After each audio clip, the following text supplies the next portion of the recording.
क्षेत्र में पहुंचे हैं। सब लोगों ने कथा सुनी, हवन किया, दान किया और ब्राह्मणों को दक्षिणा देकर के विदा कर दिया। ब्राह्मण लोग जैसे दक्षिणा लेकर के गए हैं, उसी समय सब लोगों ने मैरेयक नाम की मदिरा का पान किया। मैरेयक मदिराम पीत्वा, सब लोगों ने मैरेयक नाम की मदिरा का पान किया और भगवान की माया से ये जितने यदुवंशी थे सब विमूढ़ हो गए थे। मदिरा का पान करके तो मतवाले हो ही रहे थे, लेकिन कृष्ण माया विमूढ़ा नाम, भगवान श्री कृष्ण की माया से सब बिल्कुल विमूढ़ हो गए थे। सुखदेव बाबा कहते हैं, मद्यपानाभिमत्तानाम वीराणाम दृप्त चेतसाम श्री कृष्ण माया विमूढ़ानाम संकर्षण सुमहान भुज।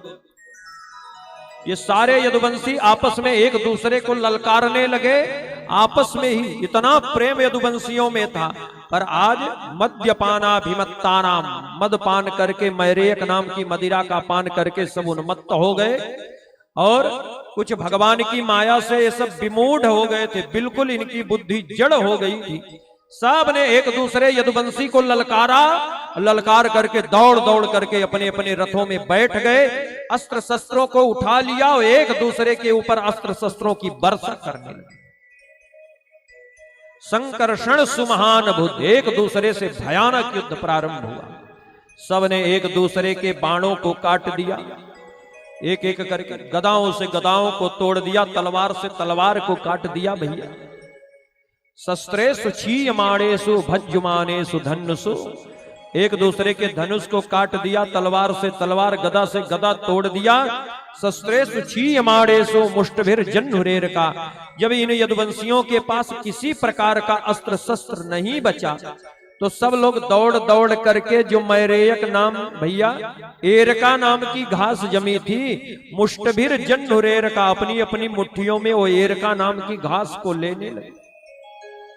सब यदुवंशी दौड़ दौड़ करके वो एरका नाम की घास को उठाते हैं और एक दूसरे के ऊपर प्रहार करते हैं। सुखदेव बाबा कहते हैं, परीक्षित, वो जो एरका नाम की घास थी तो बड़ी कोमल भैया, लेकिन यदुवंशियों के हाथ में आते ही वह वज्र से भी 100 गुना ज्यादा कठोर हो जाती थी। ये जो अनंत यदुवंश था सब क्षण मात्र में ही मिट गया है भैया, समाप्त हो गया। एक दूसरे के ऊपर जैसे प्रहार किया तो उस मैरेयक एरका नाम की घास के स्पर्श से सारे यदुवंशी आपस में ही लड़ करके समाप्त हो गए। तुरंत दाऊ भैया समझ गए, हमारा कन्हैया भैया लीला संवरण करना चाहता है, अब स्वधाम जाने का विचार बना लिया है। जैसे ये बात मन में आई, तुरंत दाऊ भैया जाकर के, समुद्र की बड़ी बड़ी लहरें आ रही थी, जोर जोर से भगवान के चरणों का स्पर्श करके जा रही। समुद्र की उन्हीं लहरों के ऊपर जाकर के दाऊ भैया पद्मासन लगा करके बैठ गए। पद्मासन लगा करके दाऊ भैया बैठे हैं, अपने स्वरूप को संभाला है और स्वरूप को संभाल करके भगवान श्री हरि के दिव्य धाम को चले गए हैं। दाऊ जी शेष रूप में अपने शरीर को परिणित किया है, अपने शरीर को, मानव शरीर को छोड़ करके शेष रूप में अपने शरीर को बदल करके समुद्र के रास्ते सीधे क्षीर सागर को श्री दाऊ दादा चले गए हैं। सभी लोग जय जयकार करिए, बोलिए दाऊ दादा की। रामा समुद्र बेलायाम योगमास्थाय पौरुषम, योग का आश्रय लेकर के त्यज लोकम मानुषम, मनुष्य लोक को छोड़ करके अपने दिव्य धाम को चले गए हैं। तो जैसे दाऊ दादा लीला संवरण करके गए तो भगवान के आंखों में आंसू आ गए भैया, ठाकुर जी रोने लगे। क्यों? दाऊ दादा इतना प्रेम करते थे भगवान को भैया, वही प्रेम का आज भगवान को स्मरण हुआ। अब भगवान ने देखा कि भगवान रामम निर्माण मालोक्य भगवान जगदीश्वरा, भगवान ने देखा कि दाऊ दादा ने तो परम गति प्राप्त कर ली, निर्माण माने मनुष्य शरीर को छोड़ दिया, मनुष्य लोक को बैकुंठ चले गए, क्षीर सागर में। भगवान ने भी तुरंत संकल्प लिया, अब इस शरीर को मैं भी तुरंत छोड़ दूंगा, ज्यादा देर यहां ठहरूंगा नहीं। सीधे भगवान जाकर के एक बढ़िया पीपल के वृक्ष के पास बैठ गए भगवान के आंखों में आंसू छलछला आए हैं दाऊ भैया की सुंदर लीला का स्मरण करके। क्यों? भगवान ने ऐसी कौन सी लीला का स्मरण किया कि ठाकुर जी की आंखों में आंसू आ गए भैया? बोले ऐसी लीला ही की थी भैया। दाऊ भैया इस बार बड़े होकर आए थे शेष जी के रूप में। रामावतार में वही शेष जी जब लक्ष्मण जी के रूप में आए, रामानुज जी के रूप में, तो उस वहां पर लक्ष्मण जी छोटे थे भैया। अब राम जी को कोई कुछ कहे और उस समय शेषावतार लक्ष्मण जी जब बोलते तो भगवान श्री राम डांट देते थे लक्ष्मण जी को, ए लक्ष्मण, बड़े भाई के सामने छोटे को बोलने का अधिकार नहीं है, शांत रहो। जैसे राम जी बैठे थे और जनक जी ने कहा कि इस पृथ्वी पर अब कोई वीर नहीं है, वीर विहीन मही मैं जानी, अब जनिको माके भटमानी, वीर विहीन मही मैं जानी। तो लक्ष्मण जी उठ करके खड़े हुए पर राम जी ने डांटा। लेकिन जनक जी ने जब और कुछ कहा तो लक्ष्मण जी अंत में बोलने ही लगे भैया, कही जनक जस अनुचित बानी, विद्यमान रघुकुल मणि जानी। और लक्ष्मण जी ने जब जनक जी को डांटा तो राम जी ने लक्ष्मण जी की ओर देखा, ए लक्ष्मण, अरे होने वाली ससुराल है, होने वाले ससुर जी हैं और ससुर जी के साथ ऐसा व्यवहार करते हैं। अरे श्री जनक जी कहते, महाराजा जनक जी कहते, विदेह राज जनक कहते, तुमने तो सीधे सीधे कह दिया जनक, ऐसे कहा जाता है। तो लक्ष्मण जी बोले, सरकार, जो नहीं हमारे राम का वो नहीं हमारे काम का। जो मेरे राम जी का सम्मान नहीं करेगा, ये शेषावतार लक्ष्मण उसका कभी सम्मान नहीं करेगा। वही लक्ष्मण जी इसीलिए जब द्वापर में अवतार लेना हुआ तो लक्ष्मण जी ने कहा राम जी से, सरकार आप जाओ, हम अवतार नहीं लेंगे, हम आपके साथ नहीं चलेंगे। राम जी बोले, तुम्हारे बिना हमारी शोभा नहीं होगी। तो शेष जी महाराज ने कहा, लेकिन एक शर्त है, चलूंगा, लेकिन इस बार मैं बड़ा भाई बनूंगा। तो भगवान ने कहा, कोई बात नहीं, बड़े भाई बन जाओ। वही शेष जी महाराज बड़े भैया श्री बलराम जी के रूप में आए और भगवान छोटे से हैं, 2 वर्ष के कन्हैया हैं, 4 वर्ष के दाऊ भैया हैं। तो दाऊ भैया क्या करते हैं, दाऊ भैया छोटे से कन्हैया को प्रेम से गोदी में लेकर जाते हैं, अपने बिस्तर पर लिटा देते हैं भैया, अपने बिस्तर के ऊपर लिटा देते हैं। और लिटाने के बाद दाऊ भैया अपने हाथों से कन्हैया का चरण दबाते हैं, चरण सेवा करते हैं।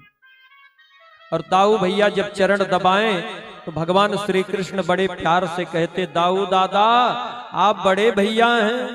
दाऊ जी बोले तो भगवान श्री कृष्ण कहते, देखो दाऊ दादा, बड़े भाई को छोटे भाई का पैर नहीं छूना चाहिए, बड़े भाई को छोटे भाई का पैर दबाना नहीं चाहिए।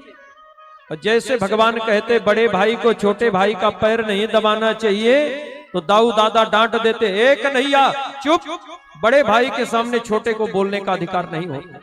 रामावतार में हर जगह डांटता था, अब मैं डांटूंगा तुझे। तो दाऊ जी अपने हाथों से ठाकुर जी का चरण संवाहन करते। आज ये लीला दाऊ जी को स्मरण, श्री ठाकुर जी को स्मरण हो आई, भगवान के आंखों में आंसू आ गए। भगवान ने तुरंत लीला को स्मरण करने का मन बनाया और चतुर्भुज रूप धारण कर लिया। शंख चक्र गदा पद्म भगवान के पधार गए। अब शंख चक्र गदा पद्म बनमाला विभूषितम, दिव्य रूप भगवान ले लिए। भगवान का वह दिव्य सुदर्शन आ गया है, घूमने लगा। उसी समय भगवान का सारथी दारुक आया है। दारुक भगवान के चरणों में गिर पड़ा, बोला सरकार हम भी आपके साथ चलेंगे। भगवान बोले, पागल, कोई साथ में आता नहीं तो जाएगा कैसे? तुम्हें मेरी सौगंध है, जाकर के द्वारिका में उग्रसेन महाराज से बता दो, मैंने जो पृथ्वी समुद्र से ली है वो समुद्र को लौटा दी है। आज के 7वें दिन यह द्वारिका समुद्र में सदा के लिए डूब जाएगी। सबसे कह दो द्वारिका छोड़ करके मथुरा चले जाए।